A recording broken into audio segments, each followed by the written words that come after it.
Hello, beautiful people. Welcome back to What's Up Wednesdays, the professionals of the Roundtable. As always, brought to you by Healing Your Way. You can find Healing Your Way on Facebook, YouTube, Rumble, Instagram, TikTok, all the places. As always, if you like the podcast, please don't forget to like, subscribe, share with all your friends, and comment. It really does help us out. Today, we are joined by two amazing people who would like to introduce themselves first. After you, Monica. Thank you. It's nice to be back and to see you again, Tara. My name is Monica McGrow. I am an acupuncturist. I practice with Dr. Danny at Healing Your Way, and I also practice at Needle and Nourish, which operates out of Hummingbird Healing Collective in Phoenixville. And I am Dr. Charles Illingworth. I am a licensed acupuncturist, one of Monica's former teachers. I am almost a lifelong Qigong practitioner, and I practice out of my own clinic that I run with Dr. Stephanie Neuerberg in Lansdale by the name of Grove Wellness Center, and I may be seen at Dr. Coyne's practice soon teaching Qigong. Fingers crossed. Can you tell us a little bit about Qigong? What is it? What are the benefits? What is it? Isn't that the ever-present question? Qigong is it is a practice. It is a lifelong daily practice usually, and can be used for many different means. There are different purposes to Qigong. There's what are considered scholarly Qigong. There is healing Qigong, martial Qigong, and there are even Qigong practices associated with spiritual practices. And so Qigong is essentially the alignment of the body with the breath, with a visualization or some aspect of meditation in the mind. How do you, or I guess the better question is, how did you get started, or what piqued your interest? I got started when I was 16, and I wrapped my car around a telephone pole. And I had 2 weeks where I was laid up on the couch, and a dear friend of mine bought me a bunch of books, one of which was the Tai Chi Classics by the author Wei Sun Liao. And in the book, he talks about Qi and channels and Qigong practices, and I had to know more. So I finished, that was the first of the books that I received that I finished. I finished it very quickly, and I then proceeded to spend as much money as I could, buying as many different books, finding as many different practitioners. I had been studying Shotokan karate before then. I then got into Chen style Tai Chi after the car accident, and my Tai Chi teacher, he directed me in a couple different directions, and it sent me down one heck of a rabbit hole, for sure. And then here you are, right? Mm-hmm. My story is a little different than Dr. Illingworth's. So I never heard Call me Charles now, Mom. I never know what to call you. So I never heard of Qigong, never did Qigong.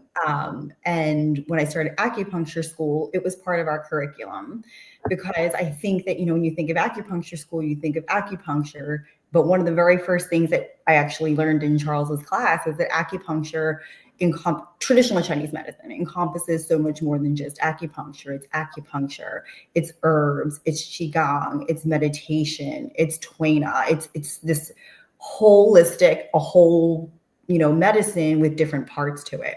So when we were going through our curriculum, towards the end, we were learning and practicing needling on each other in clinic. And around that same time, we were learning Qigong, also from Charles. He's a master of many things. And, truth be told, I kind of went through the motions. We were supposed to do it. It was nice. And school ended. And then once I started practicing on my own, I was practicing as an acupuncturist, but I was not doing Qigong. And it was one of the first things Dr. Danny said. He's like, you need to do your Qigong. And I'll be honest, I was like, okay, yeah, I'll get to it. But I noticed I didn't feel the same in my treatments when I wasn't doing it. It felt different than when I was doing Qigong and treating in the student clinic. So I started doing it a little bit on my own. Dr. Danny gave me some online resources, and I thought that I wanted more of a in-person community type feel. So that's when I asked Charles to start coming to our center. So it started out as a must do. Then it started out as something that I wanted to do for the integrity of myself as being a good acupuncturist. And then it's something that if it's part of the medicine, I wanted to make it whole, and I wanted to be able to offer it to my patients, which is, again, another 2-for-1. I wanted it for myself, and I wanted to be able to ask my patient, not ask my patients, but offer that to my patients. And it's kind of nice to see that some of them are taking part in it, that offering. So what does a Qigong class look like? That is different depending upon different teachers. Okay. For me, you come to class more often than not because it's the end of the week. We sit down and we dive right into a form, and then we stop and we might meditate for a few minutes and breathe for a few minutes, just regular breathing. And then we go back into the form. And then when we finish that, then I talk a little bit about theory, because the majority of people aren't licensed acupuncturists, don't have a master's in acupuncture, aren't familiar with Chinese medicine or any form of East Asian medicine. So the discussion is almost just as important as the actual practice. Yeah, getting some more insight there. And we actually already have a question from the chat. We usually don't get one this early. When can I practice Qigong? Is it better in the early day, later, or anytime? So that is entirely dependent upon what you're trying to do. Mm. There are some Qigongs that are better for earlier in the day. There are some Qigongs better for the end of the day. There are some Qigongs that are better for before working out, after working out. It's literally what your intention for the practice. There are Qigongs that are good for earlier in the day. For example, the classical 8-piece brocade is really good to start the day because it warms up the low back in a way that allows you to move throughout the rest of the day, gets the shoulders moving, gets the hips moving in a way that can prevent injury. Then there are Qigongs that are more stillness and more breathing oriented that might be better for the end of the day to calm the system down so that you can relax before you go to sleep. So this might be a silly question, so forgive me. No questions. There are multiple different types and different forms of Qigong. Sure. Do you have to stick and focus on just one, or can you implement multiple? I am of the opinion, and I am going to say that this is opinion, that so long as you're focused on what's going on in the body, it doesn't matter what you're making the body do. Meaning, if your breath is aligned, if your intention is aligned, it doesn't matter how you move your body. So you can do all sorts of different Qigongs. I just started with my teacher doing Qigong. I've done several other things with her, but Qigong strictly and like every week since January of this year. And we've covered probably 10 different sets so far from different lineages. We just started learning one tonight that comes directly from Wudang Mountain. And I've learned things that have come directly from.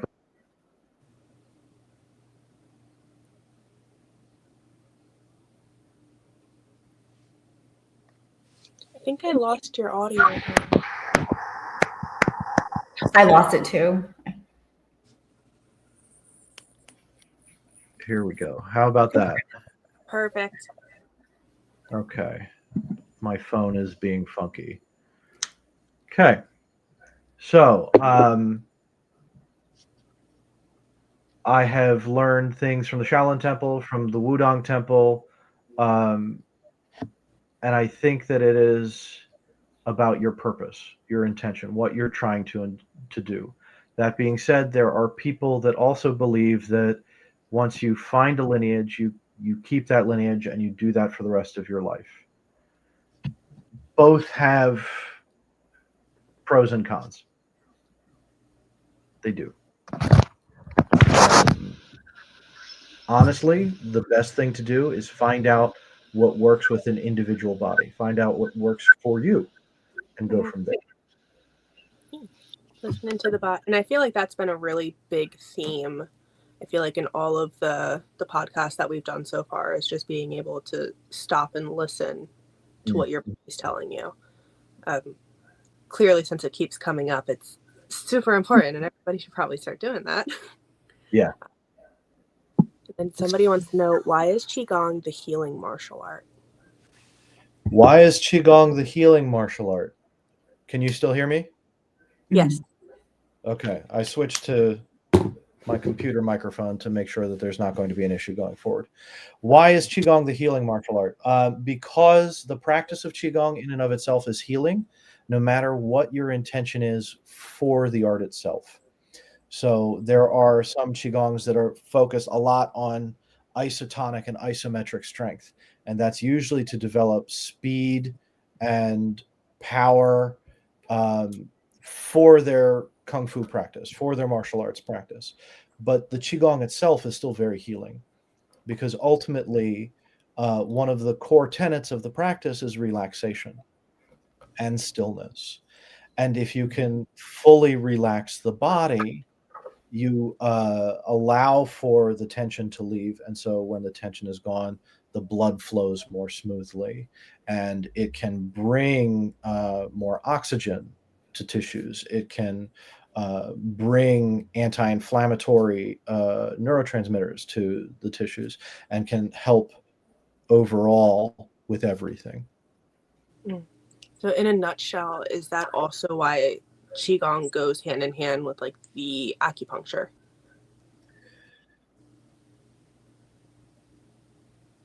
Yes, no, and maybe.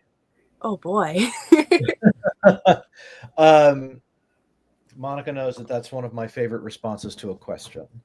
Um, Qigong is, in my opinion, so important for an acupuncturist because when you're dealing with Qi, which may or may not have a physical fluid associated with it, you need to be able to feel that somehow on the needle, with your hands, whichever.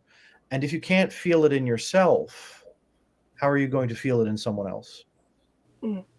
So the practice of Qigong teaches you how to be aware of your own Qi, so then you can become aware of the difference between your Qi and your patient's Qi. So you can see where you end and they begin, and you start to experience other phenomenon. Okay, this area feels different. Why? Okay, I know this person injured this area. How does that fit into the paradigm of acupuncture and East Asian medicine? Is there stagnation there? Is there deficiency there? What does that feel like to me? Mm-hmm.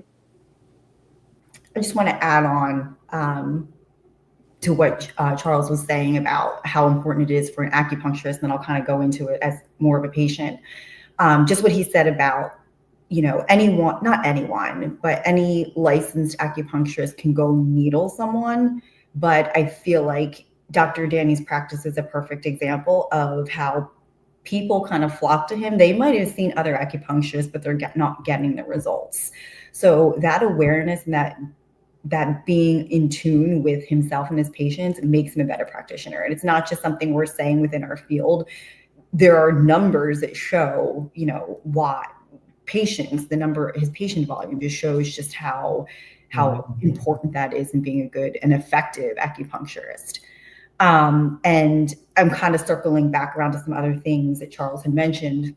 And that you asked about what does a class look like? And I remember one of the classes that I first went to, it was very still. And as someone who, when I think of physical activity and movement, I'm a runner. And I was like, truth be told, I was like, this is boring. I don't know what I'm supposed to be getting out of this. So it's perfectly normal first timer feelings. And I wasn't really getting much, but you sit with it and that's part of the process. And the more still I feel like I became out here, the more movement I think I was feeling within. And it's crazy. You'll sit there and you'll be doing these very subtle movements, but if you can kind of channel into yourself, and you mentioned about listening into yourself, you will break out a sweat. Like we'll do some sessions and not be doing these push-ups, although sometimes the tiger pounces on its prey is a very physically intense movement, but some of the more still ones, and you're hot. I mean, you're moving chi. But the movement isn't out here. It's much more internal. So that stillness is part of what you'll see in a class. And that awareness is something that will develop. And I think that from a practitioner, I talked about why that stillness is important. But as a patient, obviously, the more in tune you are with your own body, the more you can address subtle things before they become big things. So I think that's why it's a really great preventative medicine as a patient. Just keeping your body systems in homeostasis as preventative medicine before they're out of whack. And also the last thing I'll add is that I know you talked about the different times of day that you could practice Qigong. I had a patient, when I mentioned it to her, she goes, well, isn't that for old people? Because I think that's what it's characterized in, like right now in the United States, it's old people in the park. But, I was thinking, I really think it's never too late to start. I think when you're young and you're doing Qigong, you're building a good foundation. If you start when you're in your middle ages, you're keeping up your body and your vitality. I feel like when you're middle aged, you're also in that state where you're having peak responsibility. You have work, you have family, you have a lot of stress. So it helps balance that part of your life. And then as you get older, again, you're trying to harness all that vitality, maintain your independence, and have connection. So it's just kind of an extra layer to not only what time of day, but what time of life you can practice. And just like you said, any time of day, any time of any stage of life also. Sure. It sounds like you guys started at different stages in your lives for different reasons, of course. What kind of changes have you noticed externally, internally, since you've started taking up the practice? Well, to give you an example, I taught 3 classes, fed and walked a dog twice, took a 15-minute nap, took my own Qigong class before I came here, and now I'm here. So I have been going since 8 o'clock this morning. I can only do that now because Qigong is part of my life. Qigong has made me incredibly resilient physically. I have fallen and hurt myself many times throughout the course of my life. And Qigong not only, I feel, made my body tougher to absorb some of the impact, but also helped me heal faster. And doing Qigong routinely, to what Monica said, simple movements, you break a sweat. One of the first methods of treatment in acupuncture and East Asian medicine is to get someone to break a sweat when they're not feeling good. So doing the Qigong helps me stay healthy, to keep me moving, so that I can do all of the things. I am in my middle age now. It is it's going to happen to everybody at some point. And so if I didn't have Qigong, if I didn't do something every day, and it can be as little as 5 minutes, it can be as much as 2 hours. Maybe don't do 2 hours right away. It can change the quality of life and keep you moving. That's why we see in the United States people who are older tend toward the practice because it's gentle movement. It's no to low impact, and it helps stretch everything and keep you in good shape. So that's a great answer because I'm coming at it from the opposite end. I feel like, it gives Charles energy. And this is where I feel like it has this ability to activate your inner physician and give you what you need. So where Charles gets energy and vitality from it, it's not that I'm not getting vitality, but I'm more of a spaz and I have a harder time turning off. So for me, I will get to the point where I'm like, and that's not always healthy either. So for me, Qigong, when I'm noticing myself kind of going out here, I can, first of all, now feel it in my body. And I know, like, hey, pump the brakes a little bit. And it's reminded me that there is a lot of wisdom in stillness and a lot of value in stillness. More is not always better. And that goes back to what Charles was saying. It offers me, when I'm having a day or having a patient or having any situation where my tendency is this, to kind of come back in and in that moment offer quality, whatever that is, within a treatment, whether it's, homework with my son, any of those things. So it offers me, it offers Charles energy, it offers me stillness, but either way, we're coming and being able to engage with life with more purpose. Sure. It's almost like the Qigong itself functions as an adaptogen. And, I know that Monica is doing sets that I know because I taught many of them to her. Probably not all of them. She is her own person. She can do her own research. But I know that we're doing similar sets at some point. So for her, it has a more down-regulating function. For me, it has a more up-regulating function. Same set, different outcome.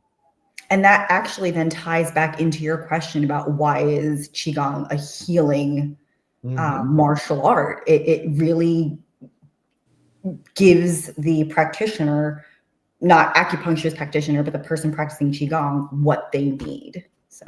And I think I can't remember the exact words or how you phrased it, but you said that there's so many different kinds, so many different forms, so many different purposes, and it's about finding what's right for the individual person. And I feel like you guys are the perfect example for that. I just follow. He's the expert in knowing the stuff. I just know it's a really good thing. And I'm the newbie. I'm here to ask questions and probe you guys and laugh a little bit. So, we do have a couple more questions from the chat. So somebody actually have experience said, when I have done Qigong, I felt my energy shift in a way that I don't experience doing other exercises or practices. Why is that? Has my energy cleared or balanced that fast? So that, I think, is one of the strengths of Qigong. If Qigong can be practiced at multiple levels, and the most basic level that Qigong can be practiced at is I'm just repeating the motions. And that will get you pretty far, right? It will keep the body together. It will help regulate the energy. You can feel the energy shift. And then you start balancing your breath with the motion a little bit more. And now you're getting even more benefit. And you're getting the oxygen where you need it to go. You're getting the chi, the energy to move where it needs to go. And then you get the visualization and the intention and the intentionality of the set. And then suddenly you do Qigong for a minute and you're getting the same benefit that you used to get at 10 minutes. Because you're now integrating the mind, the body, and the breath simultaneously. And so that's why that's happening. That's why that energy shift is happening. And yes, it can absolutely clear and balance your energy that fast. It really can, especially with repetitive utilization. I tell people 5 minutes every day. Right? There's an old Buddhist adage that goes, you should meditate for 20 minutes every day, unless you're busy, and then you should meditate for an hour. We don't have that time. But even if you spend a minute and a half, 2 minutes here, 2.5, 3 minutes there, a minute 5 times a day, or just 5 minutes at one time, just moving and breathing with the breath, simple as pushing out and pulling in with the breath. And with the idea of that I'm moving something out and pulling something in, just that consistency of that little bit of effort will start to reap benefits the more and more you do it. I feel like. Oh, sorry. Go ahead, Tara. No, you're good. I was gonna say it's almost like training a dog in a way. It is Pavlovian, sure. I mean, in a way, in the sense, my brain thinks in canine. So when you have a dog, it's really hard to fit the training into an hour-long session, and even the dog typically can't tolerate the hour-long session. So you're getting more benefit by doing a minute every other hour than you are if you stick it all into the same hour. So to put it in dog terms, of course. Monica, what are you going to say? I can put that in human terms if you'd like. And one of the meditation teachers that I've studied with over the years said that the purpose of meditation isn't to meditate, it's to do the dishes. Right? It's so that you can do something without doing everything simultaneously. Qigong is similar. We do Qigong so that we can be present with our breath and our mind and our intention in a moment, doing a singular thing, to make it easier to do other things, to wash the dishes with good posture, to fold the laundry without tweaking your back, and so on and so forth. We people fight it. And then what were you going to say, Monica? Oh, so it's a question that I've already asked Charles, but I know that I'm still a beginner. I know that you're a beginner and that some of the people watching this podcast might be a beginner. So the first question is, Qigong often gets like a / Tai Chi. So could you just go over for people who are watching, because I feel like they get lumped together often, and they are different. They're tied together, but they're different. The difference between them. And then the second part of the question was, you mentioned breath, and I remember Reverend Song was another person who I had for meditation, Qigong and Tai Chi. I think he was more Tai Chi than Qigong. And we did a lot of healing sounds. Are the healing sounds Tai Chi or Qigong? And just for S and giggles, like what are the healing sounds? Because they're associated with different. So first, the healing sounds. The healing sounds are a type of Qigong. Okay. They are a Qigong. And for those of you who don't know, the healing sounds are a specific set of sounds, and they are different per different lineage, subtly. And each of the 6 sounds is related to a pair of organs in the East Asian medical framework. And I'm trying to remember Reverend Song's sounds, because I have 2 or 3 different sets locked away here. I think it's s,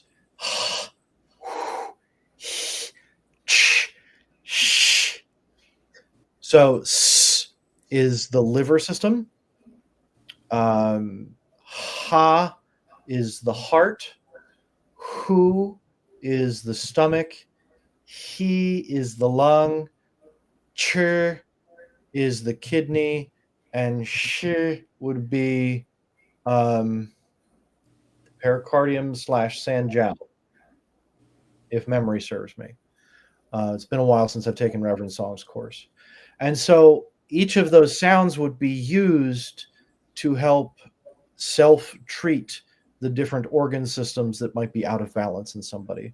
Or if they're looking to simply just balance the whole thing, you would tone those sounds while breathing out to help balance the whole system. And that's a form of Qigong.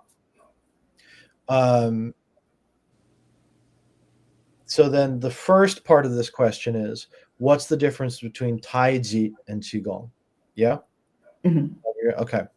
So Qigong Technically, you can say that Taiji is a form of Qigong, but Qigong is not a form of Taiji. That being said, we're about to get really pedantic. So, Taiji is kind of like moving Qigong, like stepping Qigong. Taiji is distinctly, in its original state, martially oriented. It had a martial arts purpose.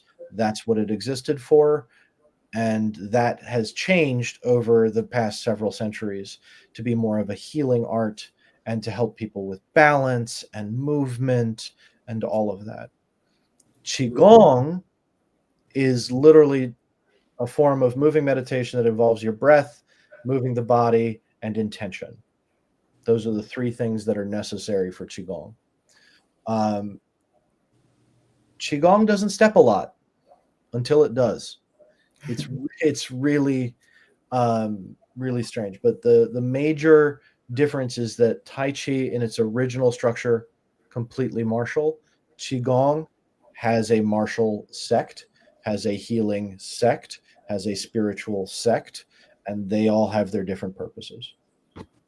So is it safe to say that if you were someone who was like, this is really interesting, I'd like to start trying some of this, you don't start with a Tai Chi class.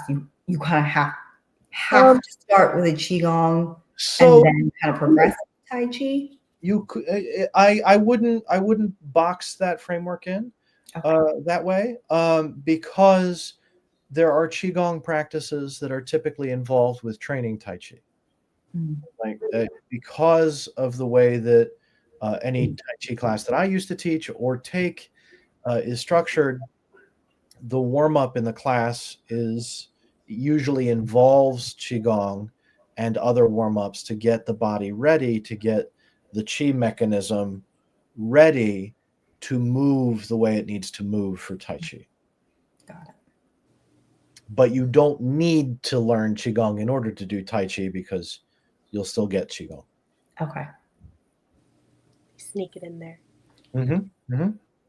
Someone says, can I also use Qigong not just for preventative care, but also even during/after injury or sickness happens? So the predominant and or prevailing thought about doing Qigong when you're sick is that you shouldn't do it, especially not things that are like really tensing and whatnot, because that prevents your body from expelling the pathogen because you're holding it in. That being said, if there are more gentle things that you can do and focus more on the breath and getting a sweat with the Qigong, that would be more appropriate when you are sick. There are also a lot of really good Qigongs that you can do after injury or sickness. And Qigong can be tailored based upon the injury. This is going to be secondhand story that I'm about to tell you. I trained with a group. It was the Wudong Swordsmen of America, or Wudong Swordsman Association, the WSA. And one of the members of the WSA was facing a potential foot amputation because of a bone cancer. And his teacher gave him a Qigong to do, and he was set to go in to get the amputation done. And they did imaging and they found that the bone regrew from the Qigong that he was doing. I didn't see it. Again, that's a secondhand story. There are a lot of really strange secondhand stories in the martial arts world, in the Qigong world, about things that can be done. I myself have done a lot of Qigong to help myself heal over the years. That car accident that I had when I was 16, I fractured the transverse processes, the lateral arms of my L2 and L3 vertebra. I broke my nose. I fractured the plateau of the tibia inside my left knee. And I did a lot of Qigong to help move that out, to help myself clear it up and heal after the car accident. And it was intrinsic to my healing process. It really was. How about things that are like tendonitis, nerve damage? I think that so long as we're not looking at the mechanical severing of a nerve, there's a lot that Qigong can do. If a nerve has been cut, that takes time. And usually release of the scar that goes through that area. That being said, there's always a place for miraculous things to occur. You don't know until you try. It's very true. That is very true. And I know you touched on anecdotal stuff, and those are great. And I think there's a lot of validity in those stories. But for people who are more skeptical, there is an increasing amount of research being done on Qigong. So if you're coming into this kind of with more of that, skeptical mind, you can look it up, and there's research showing its benefits on stress, balance, and I think like fall prevention, if I'm remembering correctly. So that just wanted to kind of throw that out there for validity purposes.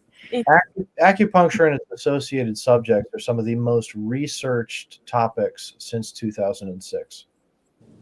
Because people know it works, and now they want to know why it works. Well, that was the issue. That's what started all of the research. Was they couldn't figure out how it worked, but they knew it did. Mm-hmm. So they were trying to double blind study it with other things, and they found that they were getting mixed results. And so some people eventually gave up with, okay, it is working for all of these things, but we don't know why. Let's figure out why. And they started diving into that and found some really fascinating information. I mean, the proof is in the pudding, is really all there is to say. Mm-hmm.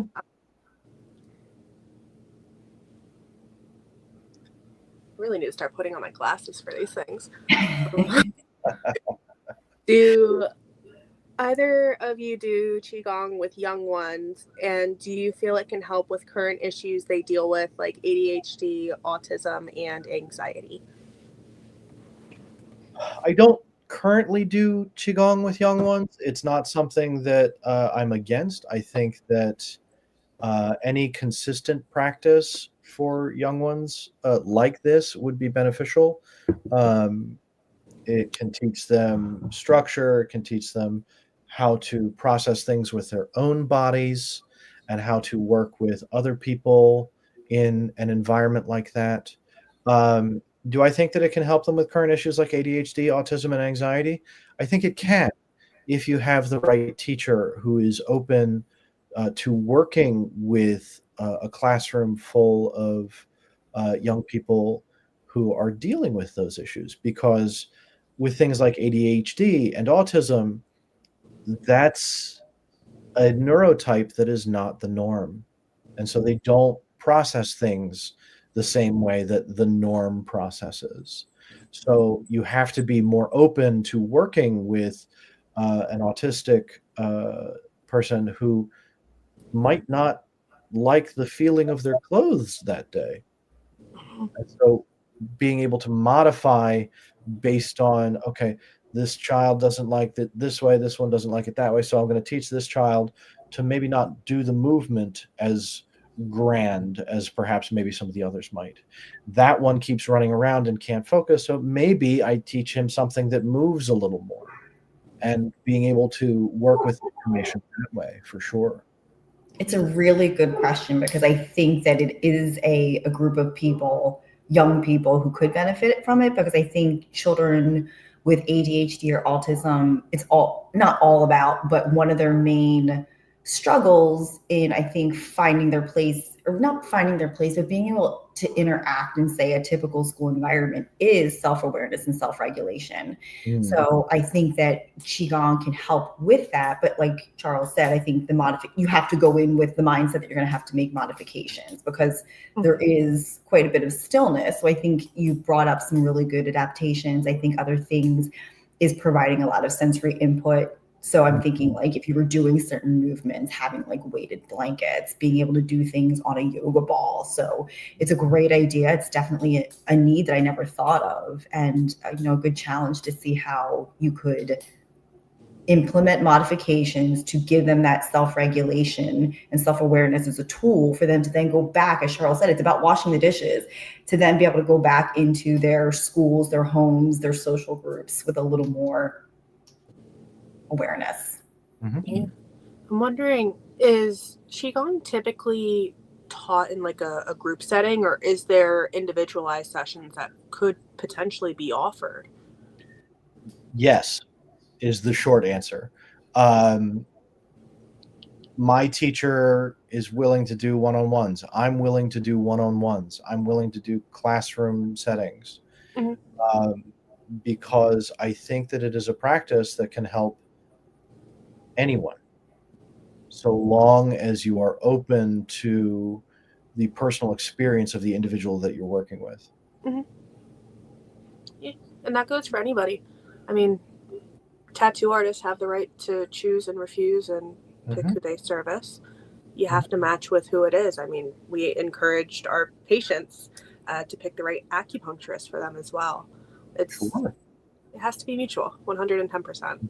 And I think I'm going to go in playing a little devil's advocate to like myself, but I think too, if you were to present this idea to maybe a parent who's interested, like acupuncture, like herbs, consistency is key. So I would always want to set that expectation that, this is a great tool, but it is something that we're going to have to work on a little more routinely. It's not a one-time thing.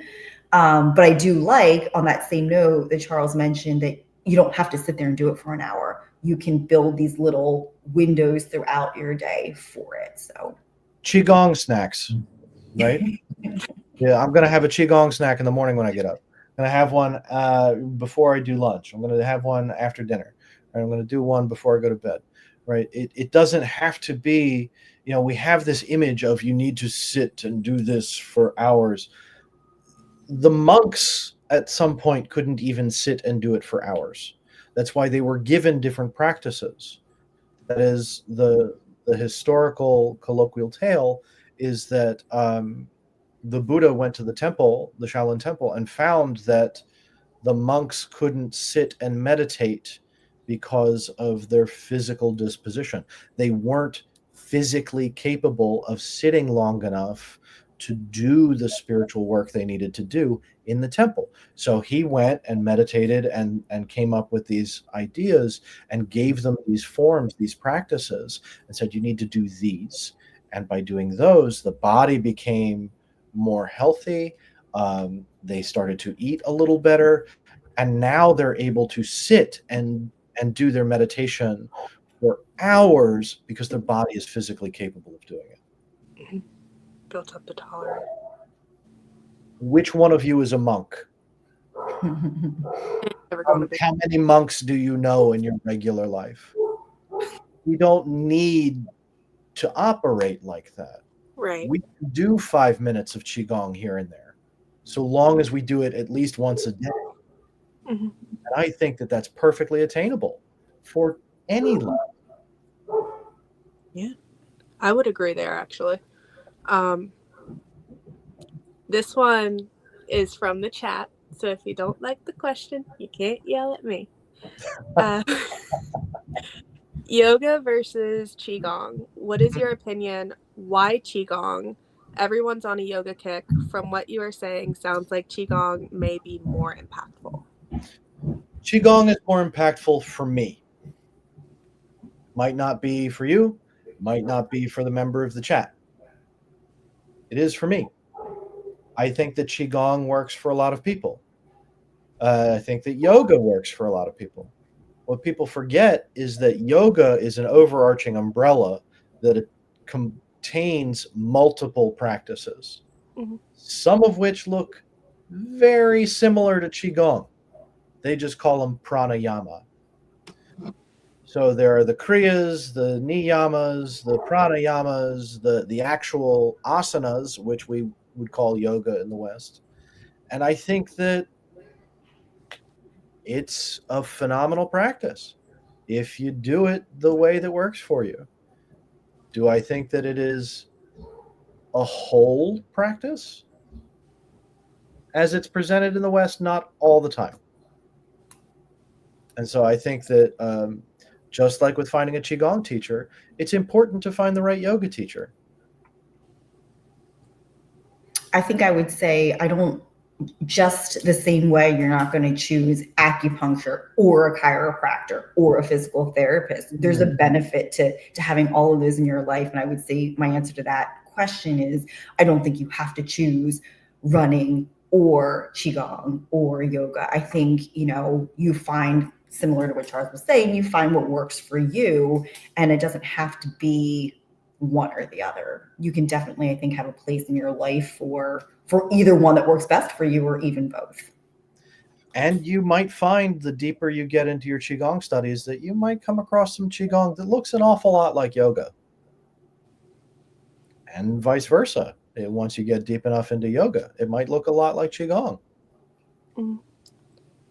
The body can only move so many ways until we grow an extra limb.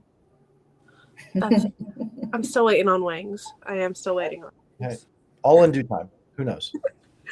So what would you say is the best place to start for somebody who's maybe watching the podcast and at home and is like, I want to try? I think you need to go to Hummingbird Healing on Friday nights and take Charles's class. If we're going to self-promote, then yes, come on out to my class on Friday nights at Hummingbird Healing Collective. Until you are at Dr. Danny's in Levittown, then you can do that. Well, until I'm at Dr. Danny's at Levittown, and I'm just waiting for the call. No, I think one of the things that can be very helpful, just so that people get an experience, is finding, just searching Qigong on YouTube. There is so much Qigong on YouTube. To that end, it might feel overwhelming. And so my advice is, if you're going to search for something on YouTube, look for something that feels a little more simple. Mm-hmm.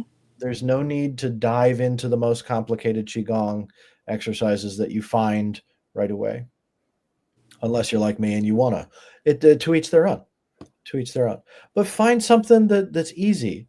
Find something that's simple. There are also plenty of books on Qigong that are a great place to start. They're a great place to start. I do think at some point in your Qigong journey, you do need to have a teacher, and you do need to attend an in-person class, either with the teacher or with a group, because you need to be able to feel. Mm-hmm. Books and YouTube videos are great sources of information and a great way to begin your experiencing with this. But you need to be in the presence of a qualified teacher who knows what they're talking about.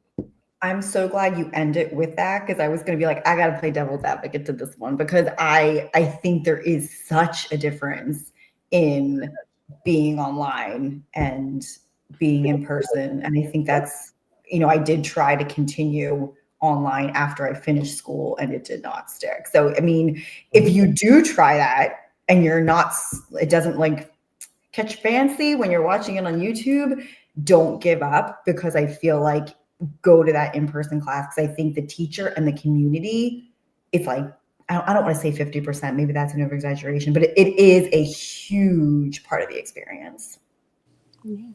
I completely agree, Monica. I am a bit of an ambivert myself. There are times where I need to just be alone, and there are times where I need to be with a group of people. So having the option to do things on my own, with all of the studying that I've done over the years, and all of the sets that I've worked through, and all of the reference materials that I have, I can sit and do whatever I need to or want to here. But I think one of the most important things about a class setting is the accountability. Mm-hmm. I have, and especially as the teacher, I have to be up on the sets that I'm teaching, because it will inspire confidence in the students.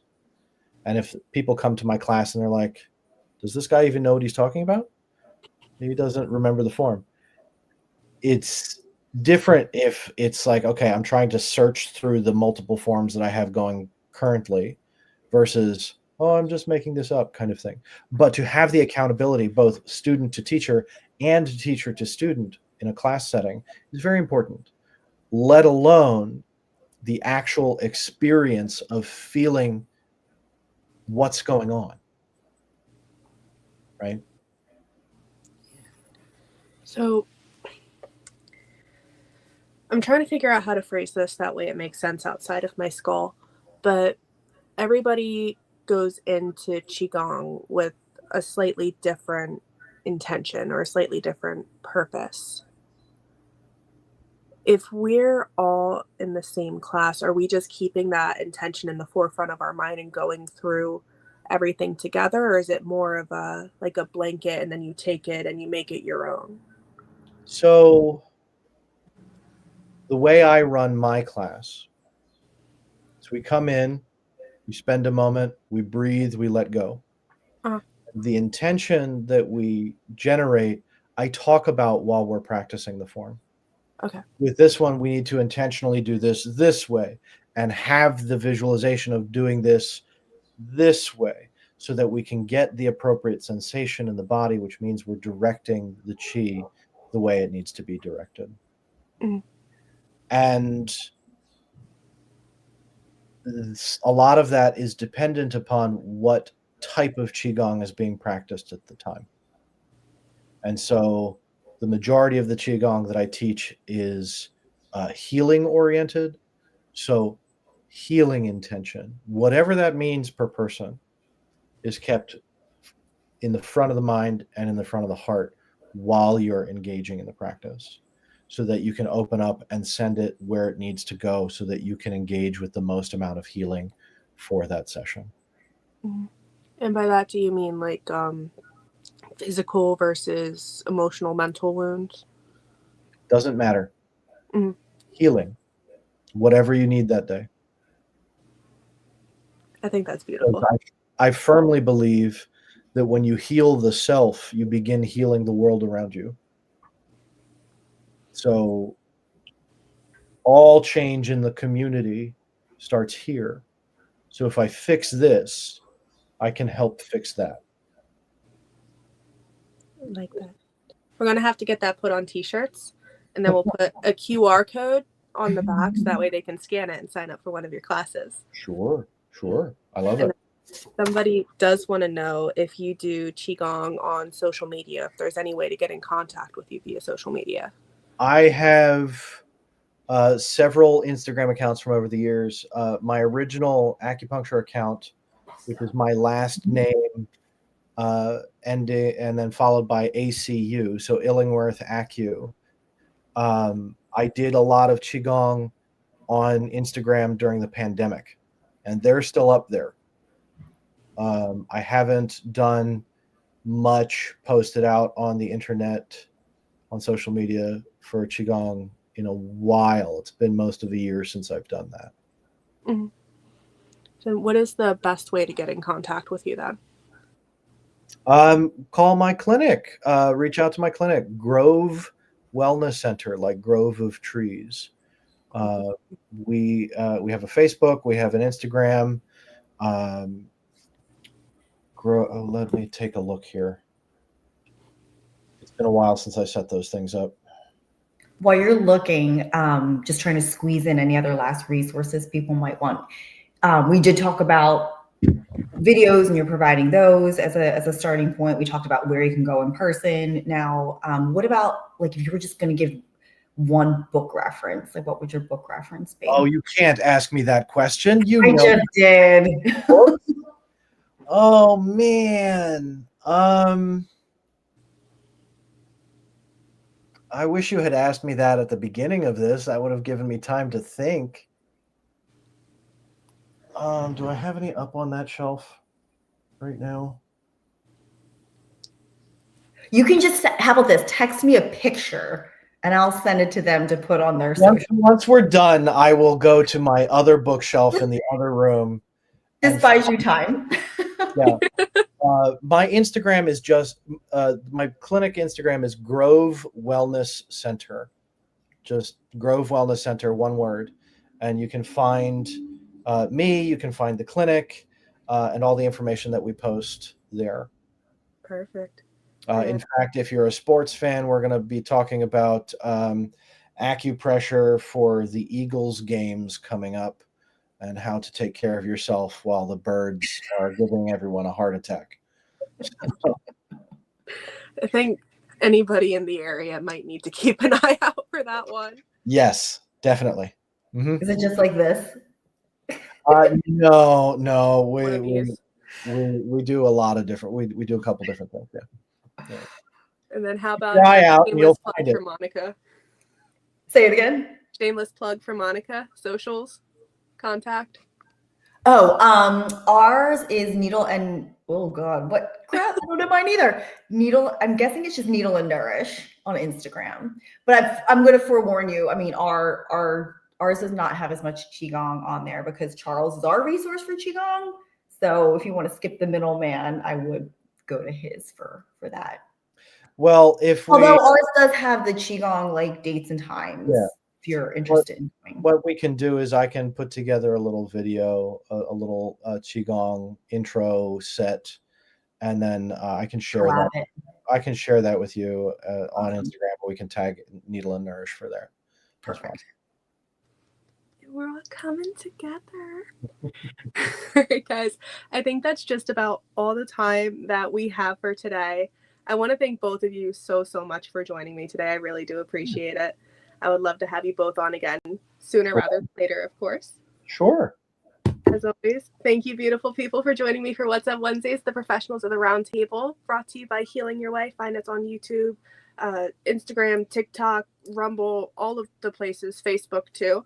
Don't forget to like, subscribe, and share, and I will see you next week.